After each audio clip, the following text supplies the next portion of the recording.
Il faut être patient. Je trouve ça drôle à tabarouette. Mais là, je suis sur une pause. On va baisser le son un peu. Là, je suis avec Michel Langevin, puis je vais être avec Jean Larivière.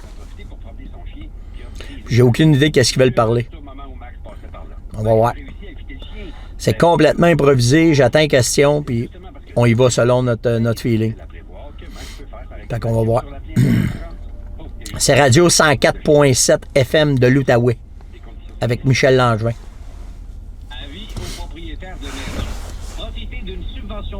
Ça s'en vient. Mais attends un peu. Puis à matin, si c'était malade, il a fallu que je lâche. J'étais avec Samuel. Puis on a fait sortir 2 bocs sur le câble. On a 2 femelles qui nous ont répondu. Puis un boc qui a été tiré par un de nos voisins. Vraiment collé sur nous autres. On ne savait pas qu'il était là. Ils sont venus se coller sur notre ligne. S'ils savaient qu'on collait, hier soir, on a collé, on a fait venir un. Ils sont venus se coller sur nous autres, puis pouf, ils nous l'ont clenché d'en face. C'est ça, les petits territoires au Québec. Ça s'en vient. Oh, le voilà. Ça s'en vient. Il sait pas où je filme, là. Checkez bien ça. Boulevard Maloney-Est, voisin du parc du Lac-Beauchamp. En Outaouais. 104.7 Outaouais. Jusqu'à 10h, vous écoutez Que l'Outaouais se lève avec Michel Langevin au 104.7 Outaouais. Merci d'être là. C'est notre segment du mercredi. Chasse, évidemment, à ce temps-ci de l'année. Et je remercie 2 commanditaires. Tout d'abord, Technique Chasse-Pêche, commanditaire officiel de cette chronique. Vous le savez, c'est sur le boulevard Maloney-Est à Gatineau, l'édifice jaune derrière le champ de pratique de golf. Technique Chasse-Pêche, c'est le temps de l'année où est-ce qu'on a besoin d'eux autres. D'ailleurs, je salue mon ami Bob. Hier, il est allé et il avait besoin d'une corde pour son arbalète. Un vieux modèle qui s'est brisé parce que Bob a eu une maladresse avec son arbalète la fin de semaine passée. Alors, il est allé chez Technique, pensant pas qu'il était pour le... Et finalement, il l'avait. Ils ont pu régler son problème. Tant mieux. Si vous en avez des besoins, vous allez là. D'ailleurs, au cours de l'émission, je vais vous remettre 50 $, une carte cadeau de 50 $ échangeable chez Technique. Vous n'aurez qu'à m'envoyer vos questions pour Stéphane et pour Jean. Vos questions de chasse, s'il vous plaît. C'est le temps de le faire. Vous le faites par texto 98985. Donnez-moi votre nom, votre prénom, nom, et je pose la question, puis à la toute fin, parmi tous les gens qui nous envoient des questions, on vous remettra 50 $ échangeables chez Technique Chasse-Pêche. Mais je veux saluer également Michel Saint-Louis, la pourvoirie Michel Saint-Louis, forfait de chasse sportive qu'on vous offre. Ça, c'est sur notre site Internet. Écoutez bien ça. Vous écoutez la chronique, vous allez être attentif, puis je vais vous poser une question à la fin de l'émission, à la fin de la chronique. Si vous avez la bonne réponse, vous allez sur notre site Internet, dans l'onglet Concours, vous allez repérer le concours pourvoirie Michel Saint-Louis. C'est un forfait de chasse. Écoutez bien ça, ce qu'on vous offre. Un forfait de chasse, 3 jours, 3 nuits pour 2 personnes à la pourvoirie Michel Saint-Louis du Lac-du-Cerf pour la saison automnale 2022. C'est pas assez merveilleux, ça? Alors, c'est un forfait. Je pense que c'est la poudre noire, mais je vais confirmer ça, évidemment, au cours des prochaines minutes. Alors, c'est une valeur de 1736 $. C'est pour l'an prochain, 2022. Bonne chance tout le monde. Je vous donne les détails un peu plus tard, bien sûr. Il y aura une question à répondre parmi les commentaires qu'on va entendre. Je vais aller rejoindre tout de suite mon bon chum, Stéphane Monette. Je peux pas croire que c'est arrivé ce matin. Là. On peut pas être plus live que ça. Salut, Steph. Salut, Michel. Comment ça va? Moi, ça va bien. T'es où, toi, là? Je suis des montagnes de Charlevoix. Voilà, à peine 30 minutes, je suis en pleine conversation avec un orignal. Puis pour de vrai, là, c'est pas des jokes, là. Toi, tu dois pas être content de faire ta chronique à radio ce matin. Là. Non, mais ça a lâché. On était dessus depuis 7 heures à matin. Puis c'est nos voisins qui l'ont tiré à côté de nous autres. On l'a fait Voyons donc. Ben oui, je l'ai fait répondre. On l'a fait rentrer sur le câble. Il était à peu près 7 heures à matin. Puis les gars l'ont tiré vers 8h30. Fait que on l'entendait, là. Je l'ai entendu roter tout le long, puis on le lâchait pas. Puis on faisait un scénario de 2 chasseurs. Un était sur une femelle, un était une femelle. Moi, j'étais le boc. Puis moi, en plus, je faisais une autre femelle. Puis il a encroché à matin. Puis à un moment donné, tu fais le saut, hein. Je ne savais pas que mes voisins étaient si proches à matin. Pour moi, hier, c'est parce que hier, on l'a fait rentrer sur le câble à la fin de la journée. Fait qu'on a décidé de s'en aller pour pas le brûler. Puis comme de fait, à matin, quand on est arrivé, il a rembarqué. Puis là, ben, c'est nos voisins qui l'ont ramassé. Fait que c'est de bonne guerre. Que veux-tu? Hey, Steph, fais-moi le petit rock. Fais-moi le petit rock du boc. Ah, ben, à matin, il était juste... il n'y avait pas le fameux clouc en avant. Là, on faisait juste faire... C'était là-dessus qu'il rentrait à matin. Puis mon chum, lui, il était sur une femelle très, très, très plaintive, là, genre, là... Il était là-dessus à matin. J'ai des frissons. Malade. Bouge pas, Steph, m'aller dire bonjour à Jean. Salut, Jean. Oui, bonjour, Michel. Comment ça va ce matin, Jean? Ah, ça va très bien. J'ai fait un peu de ce qu'on appelle du sang de cochon quand j'ai vu un communiqué de la PD Chasse-et-Pêche lundi, mais là, je me suis tranquillisé, là. Bon. Hey, explique-moi donc, c'est quoi que t'as vu? Qu'est-ce qui t'a fait faire du sang de cochon, mon Jean? J'aimerais tout savoir, vas-y donc. Oui, curieusement, dans un temps inopportun, je trouve, ça n'a pas sa place, la Fédé a lancé un communiqué pour que tous les chasseurs respectent les plans de gestion. Et puis, dans ce communiqué-là, on s'est pris un peu je pense, nous autres, nos noms sont pas là, mais comme Unis pour la faune, toi, moi, Stéphane. Non, mais lis-moi donc des bouts, là. J'ai tant qu'à faire, là. Vas-y donc. Moi, je suis dans le bois, là. Je suis pas au courant. Je suis pas au courant de ça. Attends un peu, Steph. Bouge pas. Ouais. On va écouter ce qu'ils ont écrit. Après ça, on va réagir tous les deux, OK? Mm-hmm.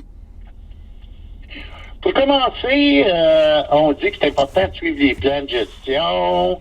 C'est un processus démocratique à la table fonde. Ce qui n'est pas vrai, là. C'est démocratique seulement parmi les associations qui siègent et leurs membres. Mais une fois qu'ils arrivent à la table fonde, là, c'est discrétionnaire. C'est juste le ministère. C'est écrit dans la loi, c'est eux qui ont le dernier mot. En tout cas, je continue. Ils disent que ces plans de gestion-là, c'est le résultat des propositions des scientifiques, les besoins des partenaires. Et puis, tandis que moi, je trouve que c'était uniquement la décision des ministères et ses fonctionnaires et biologistes. Et puis, ils mentionnent qu'il y a souvent, il y a si on veut, des mesures localisées, et trop souvent exacerbées par les émotions de certains individus ne représentant pas l'ensemble des utilisateurs. Fait que je figure, c'est des chasseurs qui sont pleins, puis nous autres aussi. Et puis, c'est des mesures, là, c'est juste localisé selon eux, tandis que mes statistiques ont démontré que 11 des 17 zones avaient des problèmes de chevreuil, de population de chevreuil, c'était trop bas. Continue les citations, s'il te plaît, Jean. OK. Et puis, finalement, on dit que ce processus a fait ses preuves et il assure une stabilité temporelle et évite de soumettre la gestion de la faune aux modifications intempestives suggérées par des gens méconnaissants de ce processus et parfois connaissant mal les fondements même de la gestion de la faune de la province. Wow. Qu'est-ce que vous pensez de ça? Steph, vas-y. J'ai quelque chose à dire. Vas-y en premier. Ben là, moi, j'étais à la chasse, hein. Je suis pas en mode pitbull, là. Écoute, je n'ai pas vu le communiqué, puis là, ce que Jean, il dit, ben, écoute, il y a de quoi de bon, ça veut dire que ce qu'on parle, puis ce qu'on fait, ben, il y a des oreilles qui nous écoutent. L'autre côté, ben, la Fédé, pour être président d'une association dans ma région, je sais qu'ils font quand même des fois, tu sais, il faut être dedans là, pour comprendre un peu le processus, mais qu'ils envoient un communiqué comme ça, je sais pas, là, si, tu sais, les tables fondes, comme Jean il dit, puis c'est-tu une gang qui... Tu sais, on le sait, moi, là, j'ai des amis qui sont agents de la fonte, j'ai des amis qui sont dans le domaine, puis toutes les recommandations qu'ils ont données, là, il y en a une Christie de gang maintenant qui veulent plus en donner de recommandations parce qu'ils les écoutent pas. Les gars de terrain, on n'est jamais écoutés, puis parce qu'on n'a pas des diplômes longs comme nos pick-up, ben ils nous écoutent pas. Tandis que, depuis l'avènement des médias sociaux, les gars comme toi, Michel, qui sont grand public, puis que dans l'année, ben tu parles de chasse, ben là, les gars comme Ernie Wells, les gars comme Jean, Norman Burns fait partie de ça, les gars de l'UPF font partie de ça, ben là, on brasse de tous les bords, tous les côtés, parce qu'on n'est pas content. Fait que, tu sais, moi, ma mère, elle dit, prends pas la tête à Papineau pour comprendre qu'il n'y a pas de chevreuil quand t'en vois pas. Fait que, tu sais, là, il nous bullshit un paquet d'affaires, puis là, ben, je comprends pas pourquoi que la Fédé sort un communiqué comme ça. Tu le sais, comme moi, on a travaillé fort avec le ministre, Jean aussi, Ernie a travaillé là-dessus, qu'on parlait directement avec le ministre pour être capable d'avoir, d'enlever le deuxième tag dans la zone 10, puis tout le kit, puis là, ben, ils ont backé off parce que je sais pas pourquoi. Ils nous disent qu'en 2022, on va l'avoir, j'ai bien hâte de voir. Mais tu sais, les 2 années, le mal va être comment? Comment ça change les données? Ça, on a déjà parlé de tout ça. Mais pourquoi que la Fédé lance un communiqué comme ça pour planter des passionnés? Tu sais, pas parce qu'on n'a pas de diplôme qu'on n'est pas dans le bois. Je suis pas mal sûr que j'ai pas mal plus de temps sur le terrain. Une Christie de gang qui sont assis en arrière d'un ordinateur. Puis c'est juste des constatations. Puis tu sais, Michel, on l'a tout le temps dit, on est ouvert à jaser avec les biologistes, on est ouvert à jaser, qui viennent contredire ce qu'on dit, mais tout le monde ferme leur gueule, puis il n'y a pas personne qui vient nous parler. Fait que rendu là, c'est nous autres qui a le bon bout, parce que tant qu'ils nous laissent parler, puis qu'ils nous laissent brasser ce qu'on trouve qui n'est pas correct, ben, puis là, puis que la Fédé vienne pas appuyer, puis qui se mettent plus sur le bord du ministère, y a-tu anguille sous roche? Jean va pouvoir plus le dire, puis peut-être que toi, tu sais des affaires, mais tu sais, moi, je trouve ça un peu plate que la Fédé viennent pas sur le côté de leurs membres, sur le côté des chasseurs, viennent pas écouter ce qu'on dit, qui appuient pas un certain bout. La démocratie, là, on peut s'en reparler, là. Je vais ajouter là-dessus. Premièrement, le processus décisionnel là, des politiques d'un gouvernement, c'est pas démocratique. C'est un gouvernement qui est en place, qui a été élu démocratiquement, mais qui décide.